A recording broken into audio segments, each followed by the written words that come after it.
Welcome into All Eyes on Cleveland on the Browns Film Breakdown Network, which is sponsored by FanDuel.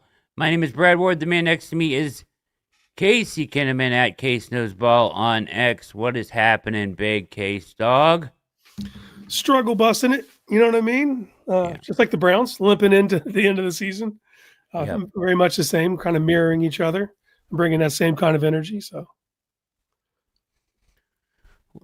yeah, Chris, don't say that. That's terrible. Yeah, we're here. We're 3 weeks left. This Chicago game last week felt like that was it, right? Like the branch broke maybe on trying to hold this thing together and not look as bad as maybe we think they are right now, because it looked really bad. No. Well, there wasn't a continuation yet, and that's like these are all learning moments at the end of the season, and that's kind of all we wanted to see was an escalation of just building something towards the end of the season, so you have some feel good. And it doesn't mean we won't get that in the final 3 games, but definitely not a linear progression. Just the way it fell apart against Chicago. What? Bill Belichick getting a look. Hit that like button. Thanks, Jeff. Chad is faxing his resume to Jimmy and Boo Berry. Chad got a raw deal.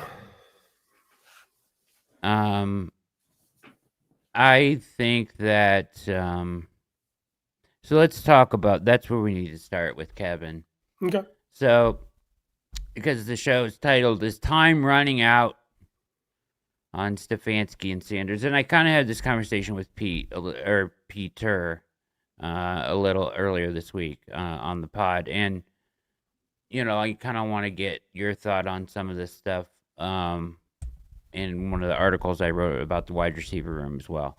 But thank you guys for being here. You guys are the best chat in all the land, and we always appreciate you guys showing up and showing out like you guys always do. Let's fix that. There we go. The Mary Kay Cabot said you paraphrased this better than I did. Well, I don't know. Well, the Kevin deserves a chance to coach with a quarterback that can consistently win. Okay. He had that with Baker. Yeah. This is the NFL, man. Deserves got nothing to do with anything. Deserves. He got 6 years. Like that is a large enough sample size for me to throw any kind of deserves out. Like, at some point you got to make your own luck. Yeah. And then you have, as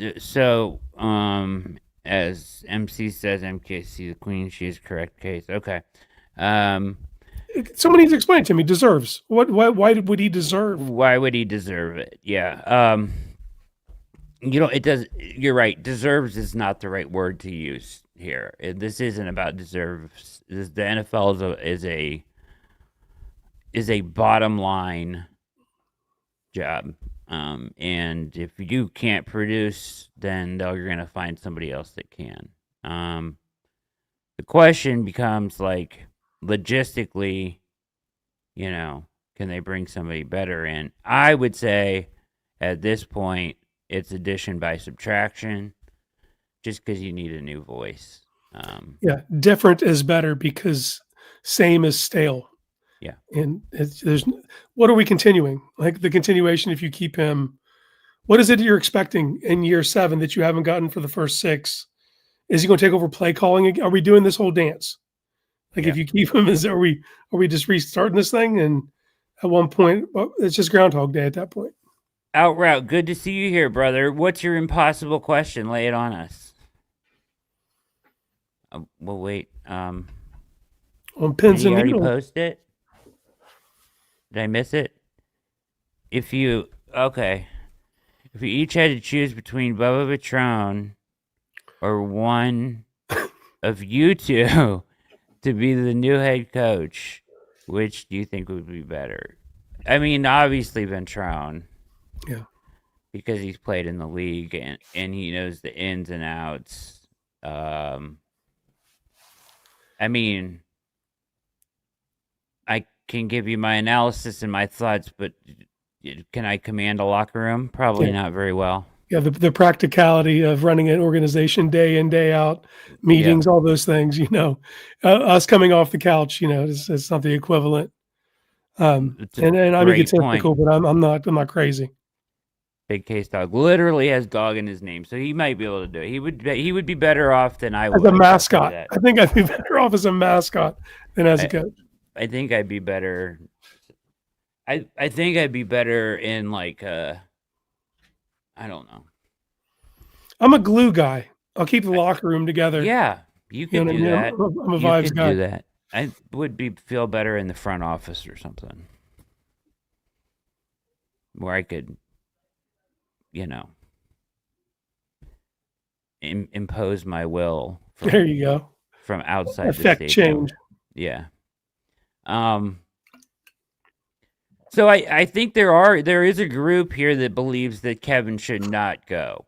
Yeah. And I guess at this point you would have to explain to me why. And in our Substack chat I had today, I kind of got into it with Richard about this very topic.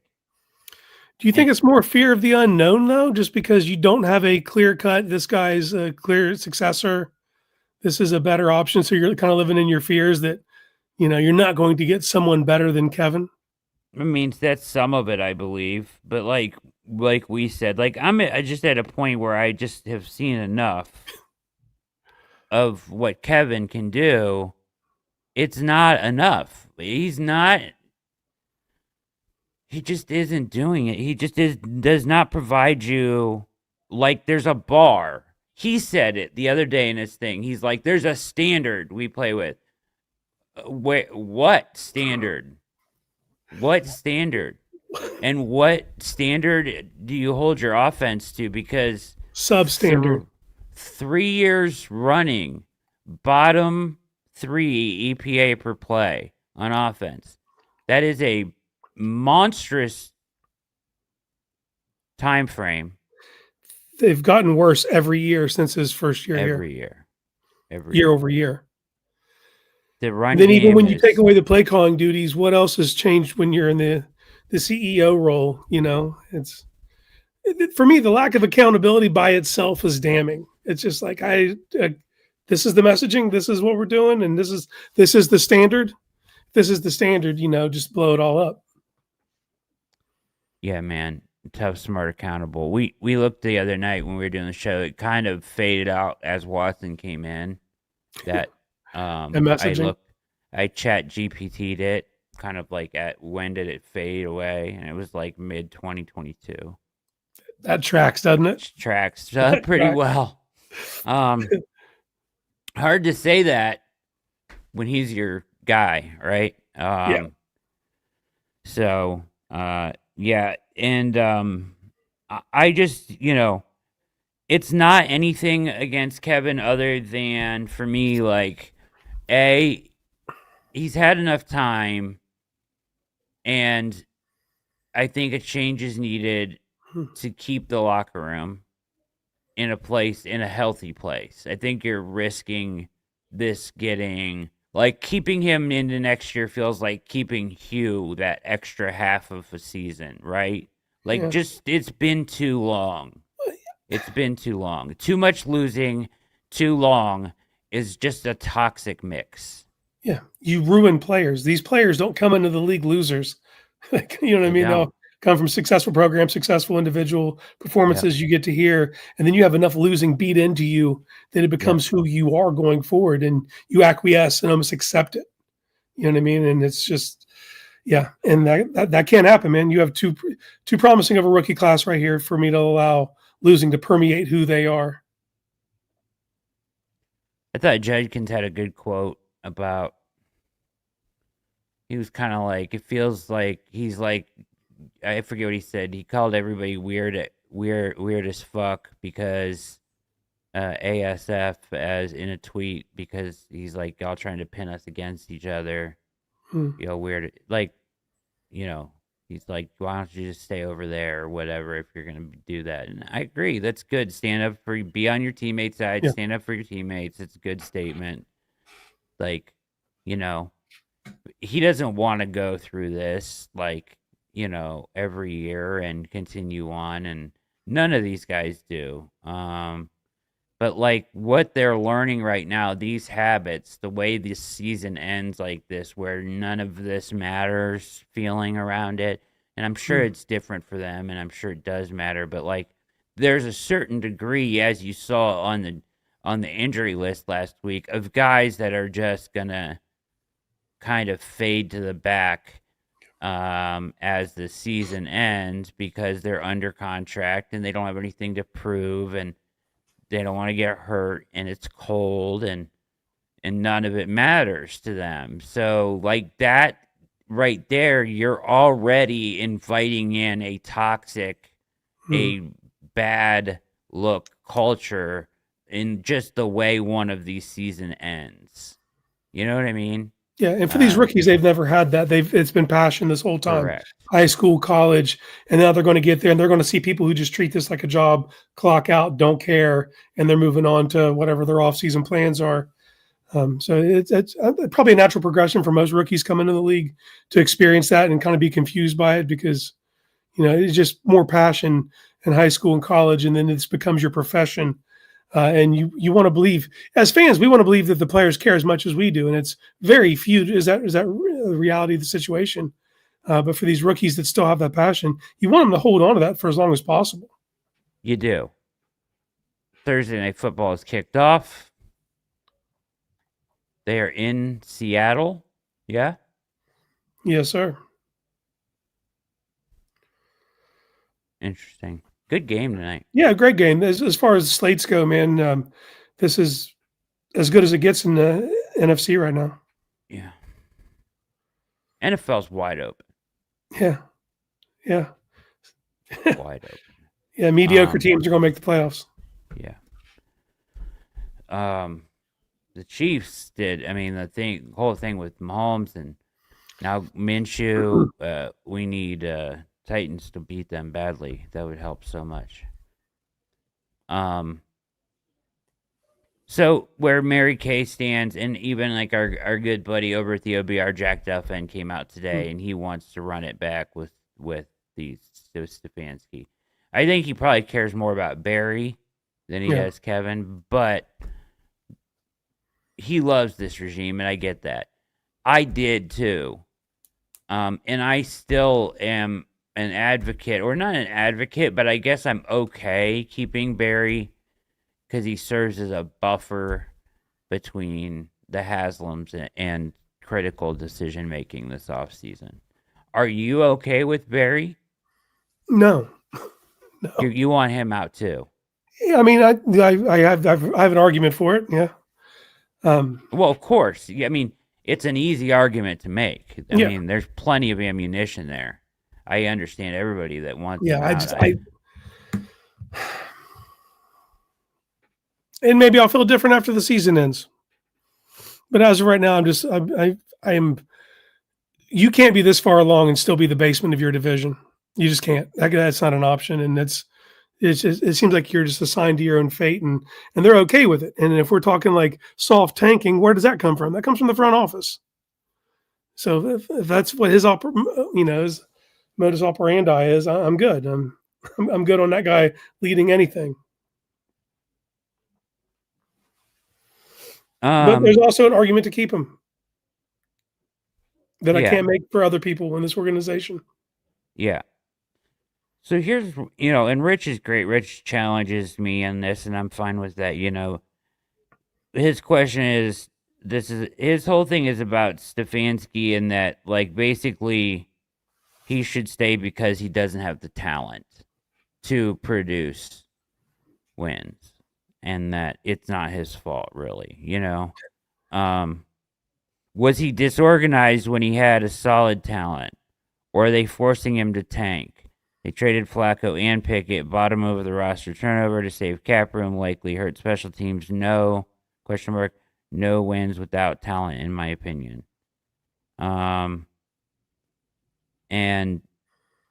I said Stefanski has shown the inability to keep up with his peers in the construction and calling of offense over 2 years now. Plus, I think they need a new voice.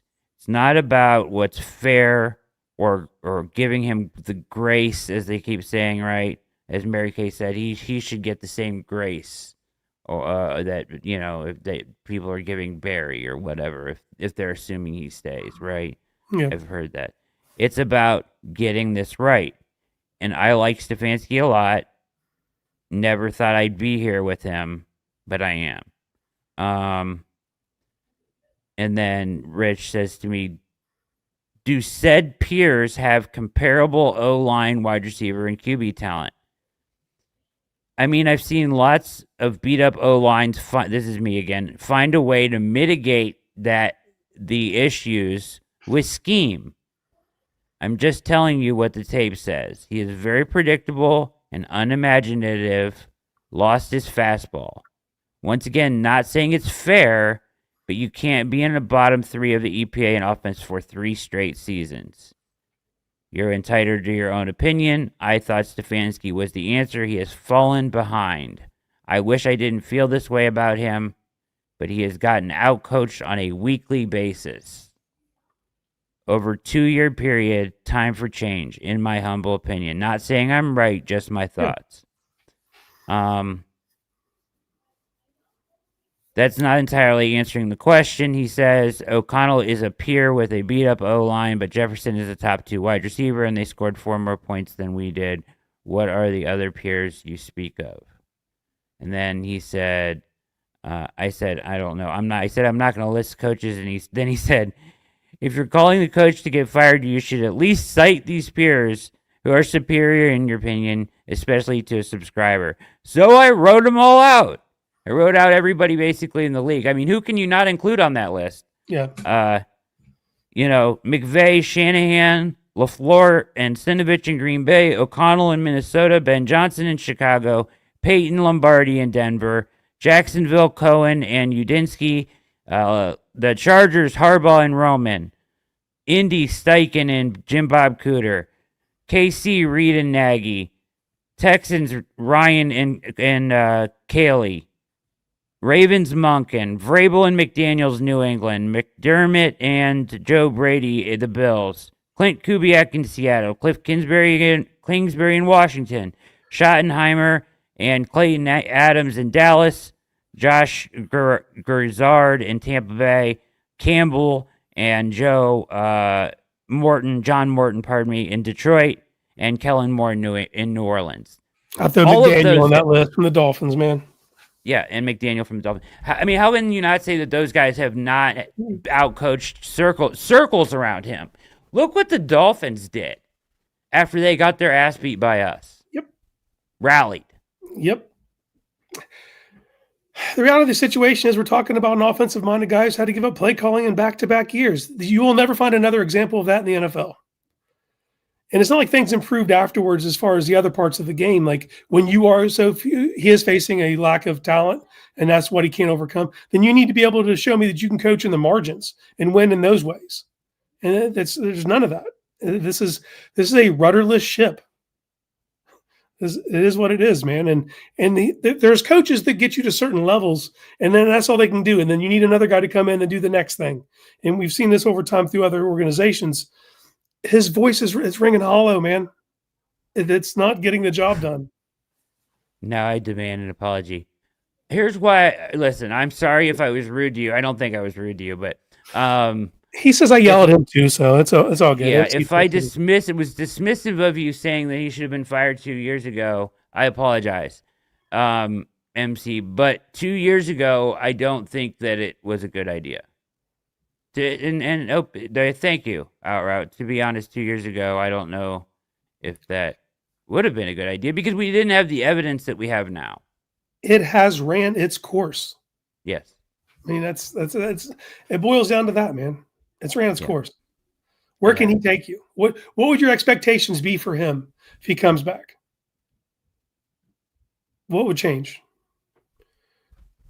You're right, world's fastest. We can be spicy with friends. Okay, MC, you were right. You were right. He's still trying to keep him because his girl says You it's were all right. good. You were right. You had all the evidence he needed. Yeah, you were right. You, in the end, ended up being right. I think you luck boxed into that, but that's fine. I'll give you it. You can do a victory dance at home. MC was right about Stefanski, everybody.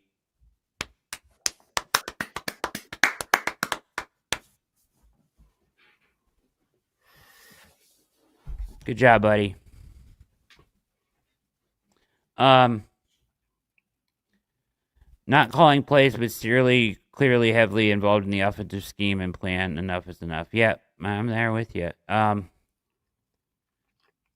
You know,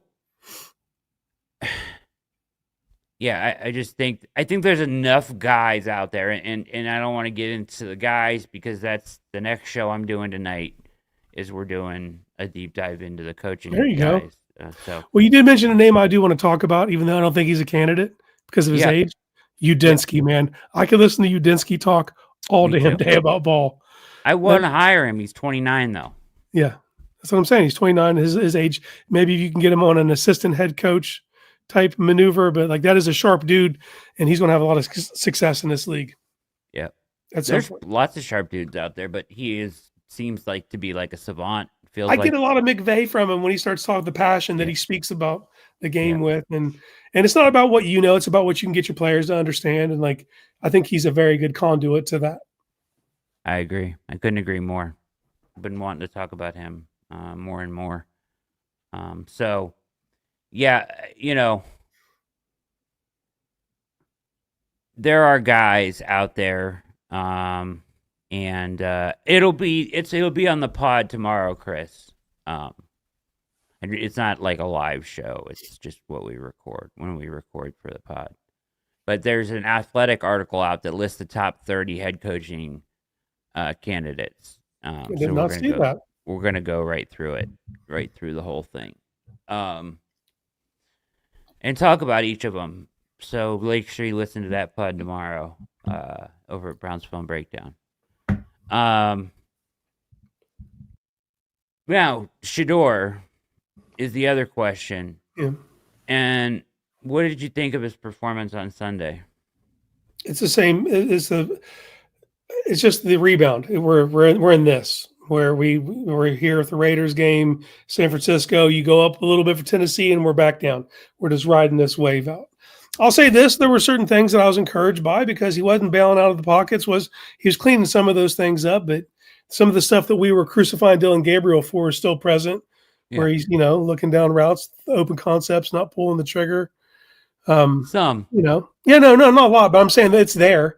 I'm encouraged that he's working on some of his bad habits, but at the same time, the wow throws are wow throws, and the other stuff, when you only have one first down over the course of the first half of the game, like you're not on the field long enough to build any rhythm, and there's no consistent moving of the chains, and it's super hard to get a true evaluation on who a player is when you keep limiting your own sample size. Yeah, I mean, here's the thing, right? He had a great game, and then he had this game that I think was kind of a nuanced performance. I don't want to call it a bad performance or a good performance. It was just kind of a mix of both. I was intrigued by the same things. Like I saw him making an effort to push up in the pocket and punch out vertically or laterally, right? So those things, you can see him trying to do the right things. His footwork still needs some work. He holds the ball too long still. Going back and watching the film, there's less of the guys open pulling the trigger. A lot of that was Chicago just had guys covered really well. I mean, they had a good scheme in place. They were going to take away the run and make us throw to beat them, and they had a plan in place, and it was solid. But there's still issues there with that stuff, right? Process related issues. But to me, that's coming. That's part of being a rookie. Yes. The problem is you're running out of time. Hence the name. Like, does he have enough time? Like, a performance like that where he doesn't. I just said this the other night. He didn't move me towards him being the guy or back. It was just kind of a standstill week. Yeah. And that happening when you only have 4 weeks to prove that you're the guy is basically like taking 3 steps back, because you had to keep it going. Yeah, that was my biggest takeaway when the game was over. It's like not even really disappointment. You weren't favored to win. You lost, but you didn't learn shit about the offense. You didn't learn anything. I mean, that's the hardest. Like, man, we have to learn things from these games, ascertain what we're building around, what we can count on, and at the end of the day, like you said, it was a net neutral game. I like some of the things he's working on, but the results are the results. And, it's a short runway. It was a short runway from the second he got the ball. Once again, that was my beef with drafting 2 rookies in the same classes, that neither were going to get a long enough runway. If that's what your end game was development. Out route with the $10 super chat. Christmas bonus. Good man. Good man. Christmas bonus just hit. So here's something for the Moonshot 10-leg parlay fund. Oh, yeah, you know it. Been watching since BFB first started. Love y'all's content, and the streams are always great. Listen while driving. All right, you the man. You the man, brother. You know it's going straight into my portion's going straight into a 10-leg parlay. I promise you that. I got my one eye on this game right here because I got a couple on that one already. Yeah, Charbonnet just punched one in. Yeah, Charbonnet. I didn't have him, though. He's a vulture. He is a vulture. He does. Thank you again, Outroute. You're a solid man. Thank you for the kind words. Too kind. We appreciate it. Yeah, I just don't think he has enough time. Even in 3 weeks now, like, how great do you have to be in 3 weeks to for 3 weeks to win this thing over? Yeah. Yeah, I don't think there's anything that honestly, there's nothing he can do to be the unquestioned starter going into 2026. Basically, he's just applying for a slot to compete. I don't, and here's where I'm at. Like, the best thing he can do is win a game. Yeah, because if you win a game, you fuck the Browns over. Like, the Browns they have to lose these games. I know you hate this aspect of tanking. Yeah, no, they need to try to win, but they're going to lose anyway. They have to lose these games, Case. They are in line to probably get the 2nd pick in the draft again. Worst, 3rd, if they lose out. That gets you one of these 2 guys at the top of the draft. And if those 2 guys are there and you're there, I don't think there's any question you're taking one of them. Right? So, regardless of what Sanders does. But if he wins and now you're drafting 5 or 6, it's a totally different story. Yeah. So if they blow this by winning a game down the stretch, I will be, I will be infuriated. Like, it's in line, it's in place right now to have a real shot to change some things in the right direction. Draft a franchise quarterback, get a new head coach, and move on in the right direction. Do not blow that by winning a meaningless game in these final 3, please. Yeah, but they have to try. The good players on the field can't be like, well, we need to lose so we can get Fernando. Mandate. They can't do it, Brad. Now, don't get me wrong. They could try their hardest and they're going to lose to the Bills, So I don't see that as, I don't think that's in danger this week. But here's the thing is, like, so when we're talking about this whole reset, right? Now, obviously this is all pie in the sky. My worst fear could be realized Black Monday and Kevin's still here, whatever. But if you're trying to go franchise quarterback, new head coach, that franchise quarterback's a huge selling point to whoever's coming in. Massive. You know what I'm saying? Yep. Because if not, you're selling that new guy coming in on Shedeur or whatever Sanders. Your plan B is. Because even if he wins a game or 2 down the stretch and puts you out of draft position to take one of those guys, that doesn't mean all of a sudden your draft changes to building around him. Like I know a lot of people want to see it that way, but I don't think that that's the mentality of the organization. Can we get a Hard Knocks with Detective Olivia Benson? Hard Knocks SVU. That's funny.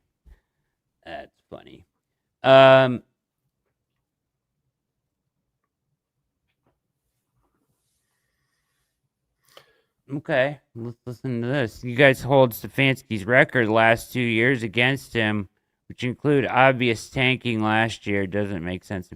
It wasn't obvious tanking until they were bad. Yeah. Same thing this year. It was obvious tanking when they saw Jameis could win games, and they're like, no. Yeah. Let's play Dorian Thompson-Robinson. There was no obvious tank last year at all. It was Watson for 9 weeks of awful football. It wasn't an obvious tank. They thought he was the answer. They had to find out if he was.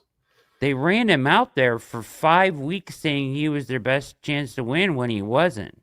Yes, clearly. So, no, I don't think they were tanking last year. I think it was an awful display of offense. The end of the season was clearly a tank job at the end of the season, but that's also my argument for I don't want any of these dudes around.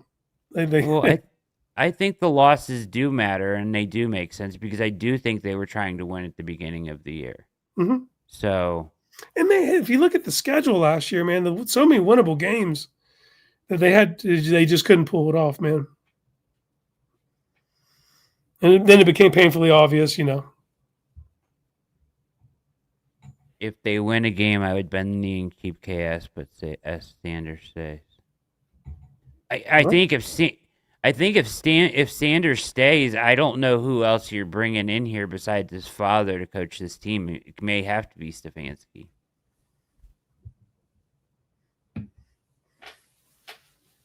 I mean, I don't have an answer selling to that. on that I job. mean, I don't know who believes in him, who doesn't believe in him. As far as coaches go, it's not about believing for shots, in him. offensive coordinators. It's about the other. You might find someone who believes they could win with his play style, but I don't have an answer for that as we sit here today. But the word bend the knee ain't happening. I understand your point here, Eric, but you get to that point by losing the first 10 games. Now you're in tank mode, but you don't get there without losing the first half of the season and being god awful. Yeah. Defending this offense is absurd. I don't understand how anybody can defend this offensive output. Even with the talent they have, guys figure it out around the league. Yeah, Jacoby Brissett's lighting it up. Exactly. Guys figure it out all the time. I can't make excuses for him anymore, especially when you look at what he's behind. He's not. The most critical thing for me with Stefanski is I would be here with you too, Eric, making the same excuses about the record and stuff like that too, because I believed in him that much.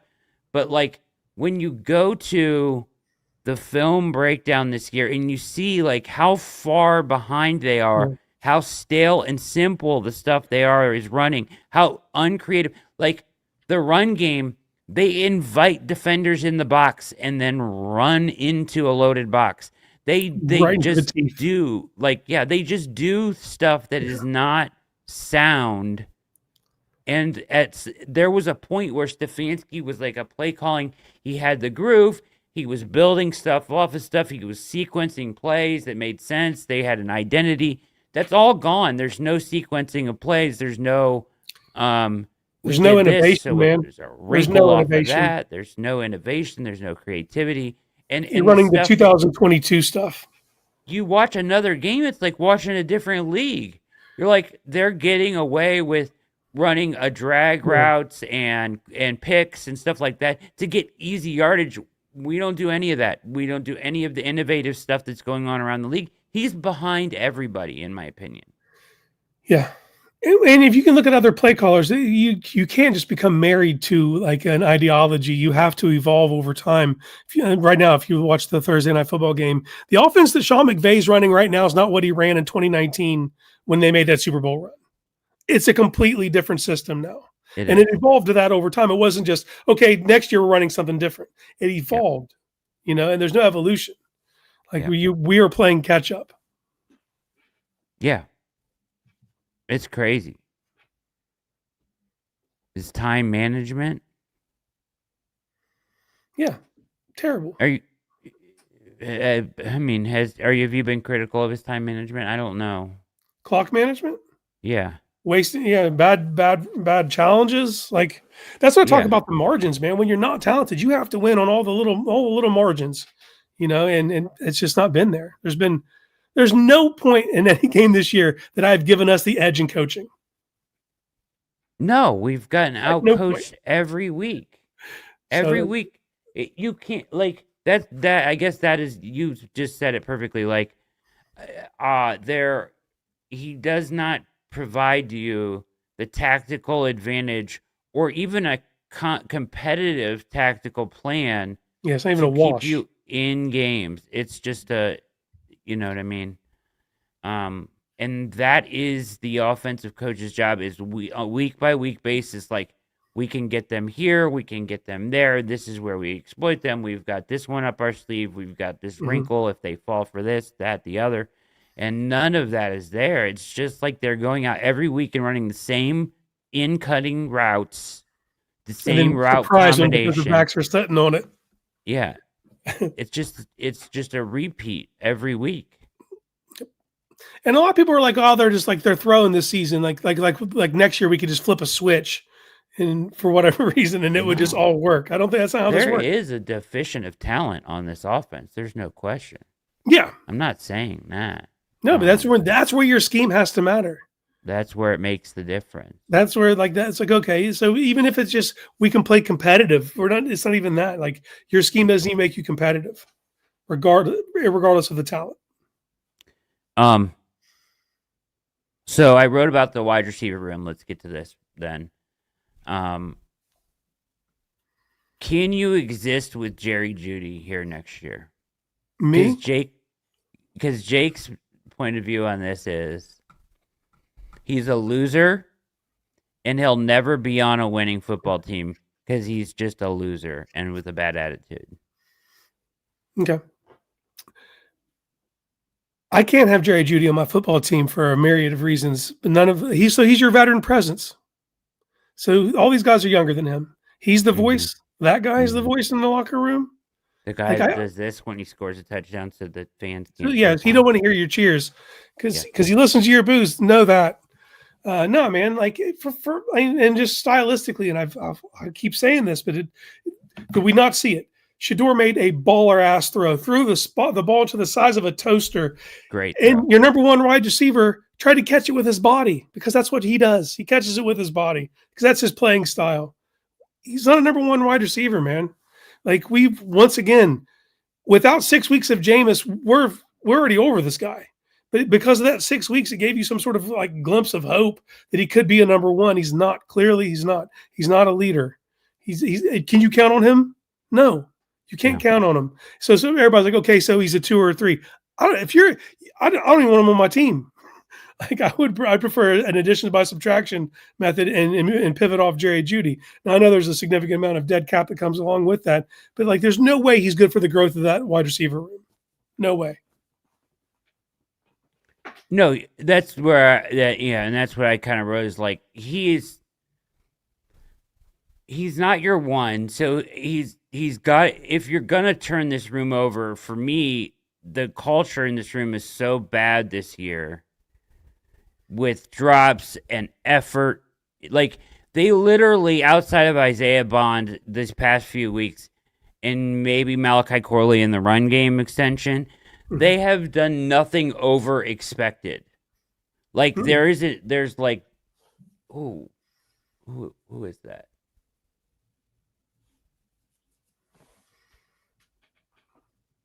Stafford get hurt there. Ferguson with the touchdown.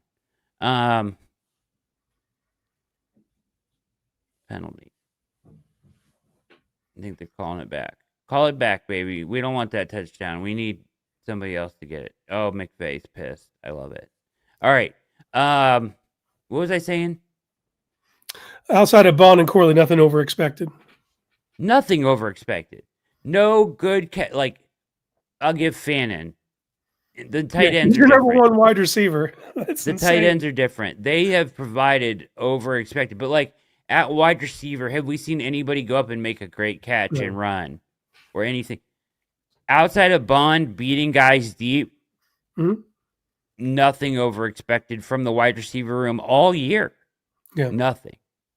So for me, you have to turn over the core of the room at the very heart of it. Like Bond can be a piece because he stresses teams vertically. Yes. He can play a role. Yes. And he can develop in other areas. He's super young. But just the fact that he can get deep and stretch the third level, that's if you're going to be a one-trick pony, that's the trick you need because that'll keep you around longer. I like Corley. If Corley's your end of the room guy, I'm cool with that just because of the cool things he can do in other facets. And he's tough, and we need a tough guy in there. He's an attitude guy. He's an extension of the run game. I'm cool with that being in there, and he can also do some return stuff. But yeah, man, I don't have an argument for anyone else. I mean, it changed with Jenkins between a few weeks ago and last two games. He was getting some. He averages 1.4 yards before contact. Man, he has nowhere to go. That's what I'm saying. I don't. He ran for like 24 yards. Turn like he's no good. It's like, brother, get this dude an offensive line, and we'll have the same conversation. 23 of the yards were after contact. He's still busting his ass out there. It's not his fault. So I can't. I think you got to try to find a way to move Judy. The question is, like, he's on a reasonable deal. So can you pair him with a piece in the draft and move him there? Like out route said, he probably, like, you were able to get off of Newsome in like a player for player trade. You probably don't get the same value for Judy, but because he's cheap, can you sell somebody on his upside? Yeah, and he's still young enough. You're not selling a guy who's going into his year 30. You know what I'm saying? So because I think he'll be 27.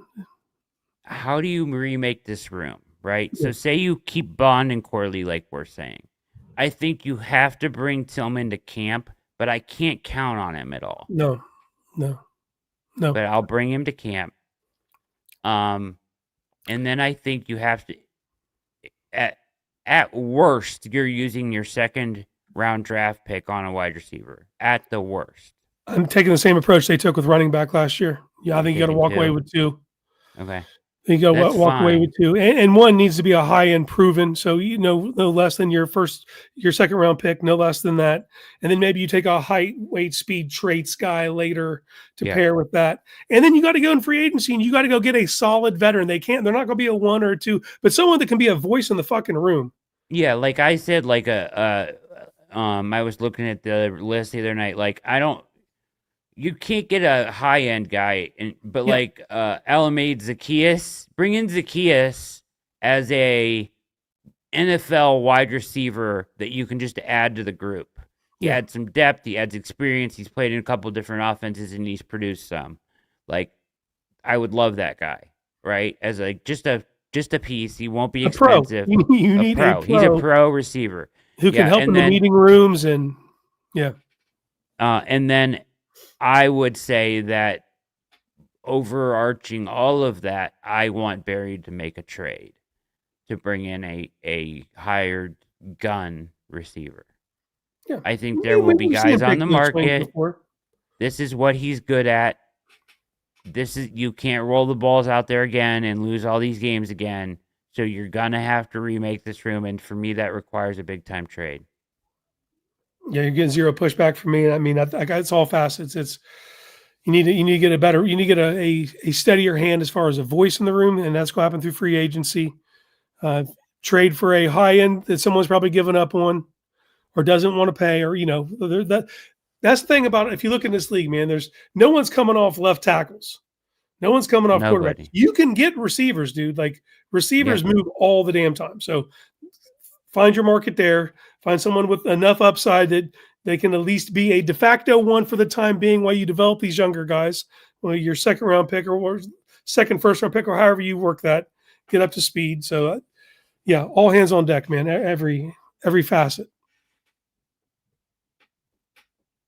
And then you have to fix your offensive line. And your Whippler can stay, I think. Stay, but is he your starter? That's the question. I don't know. I don't know either. Hopefully we find that out over these next 3 games, man. That'd be huge for me just to know that. I think he potentially could be. Yeah.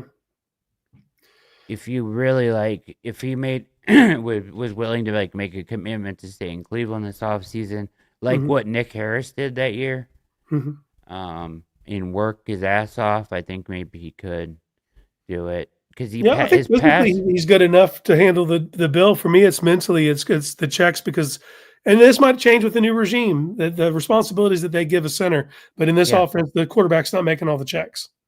And he's been good in pass protection. He's just been rough in the run game so far. Chris says Whippler's not a starter. And he might not be, man. He might not be. But this is what we're finding out. I'm hoping he can be. Well, God, dude, as of right now, today, I got 0 out of 5 starters on the offensive line next year. Well, I'm counting Whippler as a maybe. And then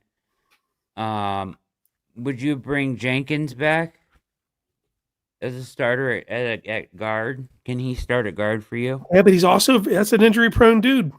I know. I'm just trying to. No, trust me, I would love to go into the season with 2 of 5 and then figure the rest out. Yeah. Obviously, I would at least bring him back to the room. I'm not guaranteeing him a starting spot, but I would bring him back. Yeah, and obviously Zenter's still under contract, and we finally saw him. What the fuck is going on with Zenter? I don't know, man. I've been saying that since the second week when he was inactive. It's like you spent a 3rd round pick on this dude. You can't even get him on the active 53. I mean, that's concerning. And it took all the injuries in the world to get him there.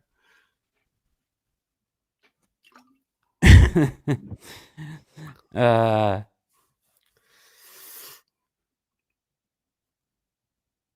hate when this happens.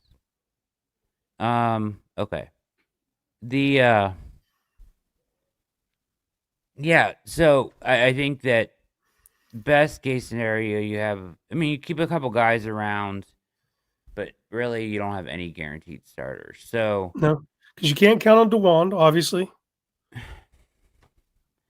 So I'm taking a tackle with Jacksonville's pick. Okay. Probably. If everything works out. Oh my God, dude. Look at this guy. Puka Nacua is unstoppable, dude. Unstoppable. Will remain my greatest draft evaluation of all time, no matter what happens going forward. I mean, he goes over the middle, layered in, elevates, plucks it out of the air, runs past everybody. I mean, he's just so good. Nobody plays the game like him. He's a maniac. He goes to the blue tent twice every game. You'll think he's done. He'll come back out, and McVay immediately gives him like a sweep coming off an injury. I know. He's a maniac out there. I love Pook. Yeah. Dude, they've been going to you notice that they've been going to Corum more than Williams lately, or they've ran Williams down these last couple of years. That dude's he never leaves the field, so I think it's starting to wear down, and they want to preserve him for the playoffs. So I think Corum's gonna get ramped up. Yeah, the Rams are fun, man. They are. It makes them hard to bet on. I'll tell you that with Corum now. Yeah. They're doing prop bets for sure. And I don't know if Devontae's out, I'd put all your shit on Puka. But when Devontae's in, he's going to catch all the red zone stuff. Yeah. Devontae was a red zone monster this year. Yeah, dude. His back shoulders, it's a long handoff. He's got it's automatic. Yeah, he was getting 2 a game for a couple weeks there. Mm-hmm. I want to take a left tackle or a tackle with your second first round pick, and then just like receiver, you're probably taking another one in the third or the fourth, right? But more than that, like maybe you can get Dewan to play right tackle. Maybe you can get somebody to play right tackle. I don't know. But in free agency, I'm supplementing center, guard, because I think you can add, we've talked about this, you can add those guys in free agency, but you can't add like a big name tackle in free agency. So I think you can no one's find coming off those, brother. serviceable bodies there. And I think that's how you turn over this room. You at least have to make it younger and more athletic. 100%. Yeah, they're decrepit. And it's just the reality of the situation, man. Like if we just aged out, from 2020 through 2022, it was upper tier offensive line, no doubt. But then in 23, you saw the tackle situation deteriorate with injuries, and then the interiors just degraded every year to the point where they're just shells of who they were, and we're holding on to like, oh, this dude's an all-pro. Yeah, he was an all-pro 3 seasons ago, which in the NFL is like 10 years as far as like the longevity of it, man. It's man. We did that. You have to be a year ahead of it, and we got a year behind it, and you're seeing the after effects of it. I wish Zinter could figure it out. I don't know if the injury ruined him or what, but he just can't even find his way to the field to show us anything. Mm-hmm. And I know he has some dog in him from his film, and really liked what he put on film in college. Really liked who he was in college. Yeah. Thought he would be that guy for us. Like, thought he would be Teller's replacement or Batonio's replacement. It's not happening so far. And they turn over the staff. Maybe the next guy comes in, sees it different, and but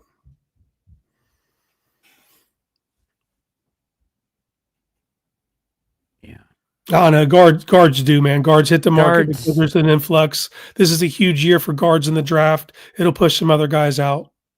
You can get a guy that's, and it also, just because everybody runs so many different variations of offenses, like some guards are valued differently because they have skill set A, B, and C, and maybe not like your fringe skill sets, F and G, but they do have like L and M, but so we don't care about him as much as this other team that needs that skill set in the way that they run their offense. So I think there is some nuance to the guards that do become available, and if you're picky and you play the market right, I think you can add some guys that can contribute. I'm not saying they're going to find long-term solutions there this offseason, but I think you can. Upgrade. Let's just man a field, an offensive line that can be competent. And then, piece together the long-term guys. You'll get one with your first round pick, hopefully, right? Maybe you get one. It's a bad year for tackles too, man. Most of the best tackles in college are going to be forced to play guard. There's a couple guys. There's a couple guys. Yeah, there's a couple. That's what I'm saying. That's the scarcity, which will force them to go higher than they normally would because there's nothing there's a cliff. There should be. You think there should be somebody there at like 2022 when the Browns pick the second time? I'm not as bullish on that. I hope you're right. Yeah. Okay. Well, if not, then you might have to change the order of wide receiver tackle. Yeah. Depends on who's on the board. Depends on the depth of the position. And wide receiver is a very deep position this year. I mean, it is traditionally just based on the evolution of the game, but there are got to come with weapons, brother. Yeah, there are a few elite guys though. Yeah. That I think could be like stars in the league, and I think you need to take a swing at one of those guys. For sure. If we keep Barry, I wonder how much a new coach's preferences. I mean, I think it would matter a great deal. I think that Barry is all about collaboration. I don't think he's ever been a guy that's like, I'm going to cook this, you figure it out. I think they work hand in hand as far as that goes. Have they had disagreements? I'm sure. Mm-hmm. I don't think Kevin wanted to see Flacco get traded. I don't, No. But when I look at it through that lens, like, they have to change their approach. We've seen this with different position groups where they valued it at a certain rate for so long, and then they were forced to change how they prioritized. That has to happen with wide receiver. Yeah. We can't come away with this Schwartz, Tillman, Bell, that's Mikey Tree. Yeah, it's exactly what I wrote. My title of my opening drive was Brown's approach of just filling their wide receiver room with wishful thinking has to stop. They're just projecting guys into positions that isn't a reality. You can no longer do that. You can no longer use middling assets and project them to fill out these roles. Like, that's just, it hasn't worked, and they've been doing it for years, Case. Yep. Amari Cooper saved their ass for a couple years. So, all right. TV time. Let's go. I got Case hooked on Jeff. Jeff started watching it too. Jeff started watching the startup too. I know what Jeff's into it. Why? There was 3 sex scenes in the first 14 minutes. Oh, there was. It's immediate. Like, I know. I forgot about that when I put it on. Thoughts though? You're 4 episodes in? Yes, sir. I watched 4 episodes. Yep. Startup, world's fastest. Yep. Yeah. My favorite character by far is Ronald Darcy. Or Dacey. He's the man, dude. Dude, he's so good. He's good. He's a great actor. Eddie Gaethje, like that dude. He's by far my favorite. I like the way the story's unfolding. It's hard to get a beat on the FBI agent. Like, what's going on with this guy, dude? He's shady in every way you can be shady. Shady in every way, dude. You know, and Freeman, like, you look at the role he plays in, like, Fargo. Yeah. And then this role, it's like polar opposites. He'll always be Ricky D from the Ali G movie for me. Yeah. That's he was in a Hitchhiker's Guide to the Galaxy. This is probably the first thing I saw him in, but then he was Ricky D. So that's who he'll be for me. World's Fastest, it is back on Netflix, which is why I've brought it back out of the... I was pimping it out like a year ago, and then it was it's hard to get people to find Quibi or whatever. Yeah, I was trying to find people to get people to search it out, and it came back on to Netflix just like 2 weeks ago, and I was like, boom, I'm bringing it back, telling everybody about it, because it's one that you wouldn't find if you weren't looking for it. No, and absolutely wouldn't. Because it's like off the radar, right? Yeah. Crackle made it. But it's not low budget. It's well done. It's for sure. You can tell they spent a lot of money on it. It's got a great cast. Yeah. And it's a terrific storyline. You agree? Yeah, the character I'm most unsure of is Nick Talman, the Adam Brody character. Yeah. Mm-hmm. He's like, I don't know if I can buy him sometimes. Yeah. Kind of corny. Izzy is all over the map. That girl has got so many issues all going on at the same time. I'm expecting her mom to hit her at some point, the way she talks to her mom. Yeah. I'm expecting someone to step in there. But no, man, it's a great cast. It's a cool story. And what's crazy is, like, they were kind of ahead of it, because this comes out in 2016, I believe, is when they first started. And it's about, like, you know what I mean? What's going on cryptocurrency now. And you know what I mean? Like, they were definitely ahead of it when they filmed that show. And Miami's a cool backdrop for everything, by the way. Oh, it's so great. Especially like another with, character. Have you seen the scene where Freeman's up top with the points out all the neighborhood? And he's like, little Hades over when he here, goes to here, yeah, here and here, and he's like, tell me what this tech girl, Brody from South Beach, and little Haiti, what they all have in common. Then you'll find the money, and you'll find this money. Yeah. Yeah, that's a scene that's because, like, he's like almost a good guy in that scene, kind of helping that that agent out, giving her the 'cause he layout of the wants to get in land. her pants, probably. Yeah, but he does. Spoiler alert. Yeah, spoiler. But he also crosses. Yeah, that dude's all over the place. I don't know what his end game is. And there's that one scene where nuts, Nick's dude. talking to his dad, and he's like, he says it. He's like, that agent is not what you think he is. No, so he's not. Dude, I love how uncomfortable he makes people because, like, when he's like talking to people and he'll be like, "What? Like, people will say something and he'll just like switch up his cadence just to like make people feel uncomfortable, like he does in his office. He's like, yeah, he's off "What'd you kilter. say? What?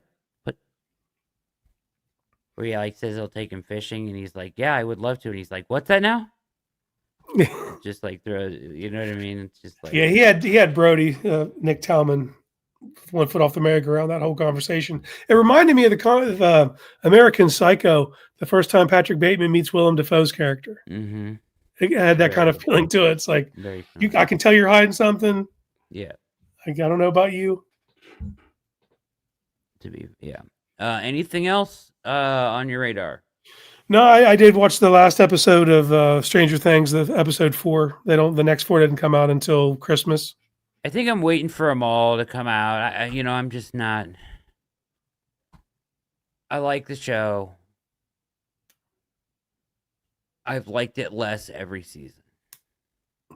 Yeah, I didn't like season 2, and I did season 3. That got me back. I know, obviously, you haven't seen anything, so I'm not going to spoil anything. Yeah. I don't think the writing's been there. It feels like there's been a drop off to me in that regard. But I'm feeling best that I have to find the fuck out what happens. Like, yeah, they're also like, aren't they aging out of these characters? Yeah, they're supposed to be in high school and they're all in their 20s. They're like, but that's always been the case, man. Like Daniel's son in Karate Kid was like 26 playing a 18-year-old. Isn't like 11 like dating Drake or something, or what? I mean, I don't pay attention to stuff, but probably. I mean, that's crazy. She's dressed like Josh Brolin in the Goonies. Billy Bob. What's her name? Millie Bobby Brown. Bobby Brown. My favorite name though is Finn Wolfhard, because that definitely sounds like a porn name, right? Like, I'm not. My guy's name's Finn Wolfhard. That's awesome. It is. And Mayor of Kingstown is so good this year. It's incredible. Have you ever watched any of that? No, I don't. Your boy ain't got that subscription. I know, but I'm gonna get like, this is one like even more than the startup that you would love because it's so dark. But Mayor, God, you get me. Like, it's so dark and raw. Like, you would love it. Yeah, man, it's like it just took. Yes, Jeff. Boom. He's hooked on it too. Yeah,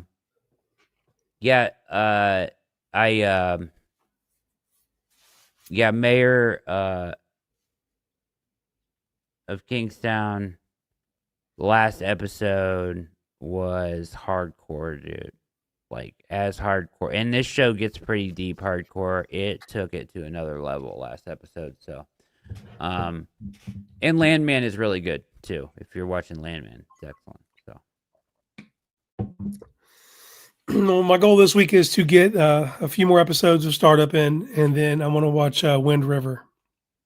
Okay. Which is another Taylor Sheridan thing. You're my Paramount stuff, so you have to start Mayor of Kingstown because you'll love it.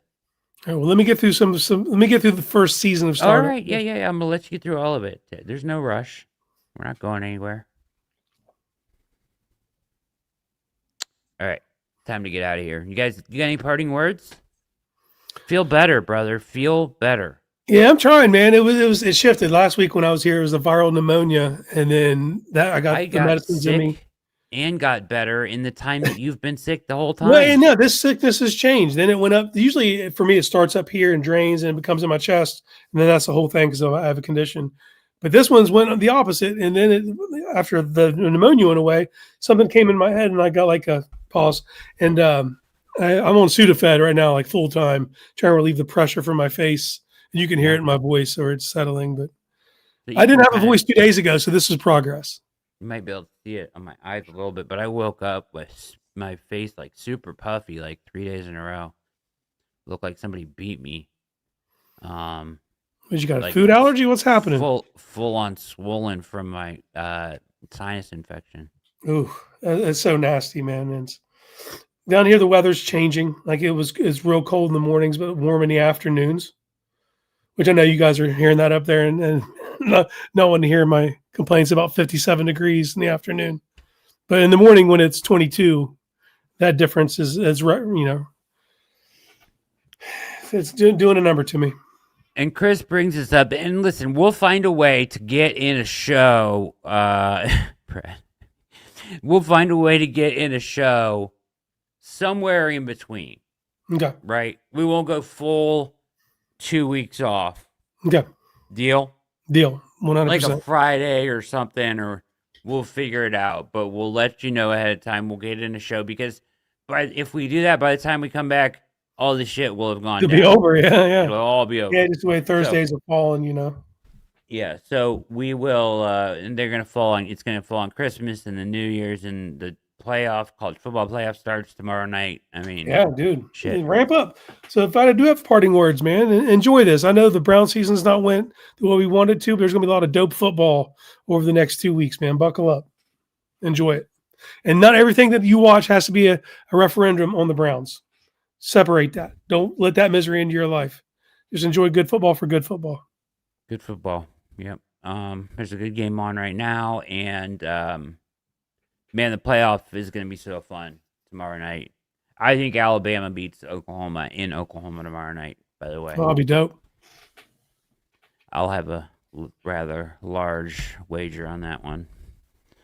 So let's go. Roll Tide. And with that, go Brownies.